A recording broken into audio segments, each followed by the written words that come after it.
Second லீட்ட ரிமோட்டை பார்த்தியான்னு கேட்குறாரு. உனக்கு எங்கே இருக்குதுன்னு தெரியலனா ஹீரோயினுக்கு கால் பண்ணி கேளுன்னு சொல்கிறாரு. செகண்ட் லீட் டிராவை திறக்கிறாங்க. பார்த்தா அதில் ரிமோட் இருக்கு. ஹீரோ இது இல்லை ஆடியோ ரிமோட்டுன்னு கேட்குறாரு. அதுவும் டிராவில் தான் இருக்கு. ஹீரோன் என்ன ஏஞ்சலான்னு சொல்கிறாரு. ஹீரோ ஆடியோ ரிமோட்டோட பேட்டரி வேணும்னு சொல்கிறாரு. செகண்ட் லீட் அது இங்கே இல்லைன்னு சொல்கிறாங்க. ஹீரோ ஃபோன்லேருந்து ஹீரோயினுக்கு கால் பண்ணுறாரு. ஆனால் ஹீரோயின் அட்டன் பண்ணலை. செகண்ட் லீட் நான் இப்போ தானே பேசினேன் ஏன் அட்டன் பண்ணலன்ட்டு அவங்க ஃபோன்லேருந்து கால் பண்ணுறாங்க. ஹீரோயின் அட்டன் பண்ணுறாங்க.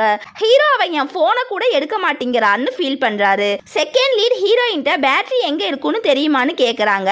ஹீரோயின் ஃபஸ்ட்டு தெரியாதுன்னு சொல்கிறாங்க. ஹீரோ அப்போ ஹீரோயினை வந்து கண்டுபிடிச்சி தர சொல்லுன்னு சொல்கிறாரு. ஹீரோயின் எனக்கு சரியா ஞாபகம் இல்லை ஆனால் அங்கே தான் இருக்குன்னு ஒரு இடம் சொல்கிறாங்க. அப்போ ஹீரோ ஃபோனை வாங்கி ஹீரோயின்ட்ட பேசுகிறாரு. ரொம்ப பிஸியாக இருக்கிறியான்னு கேட்குறாரு. ஹீரோயின் ஆமாம் நான் லீவில் இருக்கேன்னு சொல்கிறாங்க. அப்புறம் ஷீஹானும் இன்னைக்கு இல்லைன்னு சொல்கிறாங்க. ஹீரோ எனக்கு தெரியும் ஆனால் எனக்கு உடம்பு சரியில்லை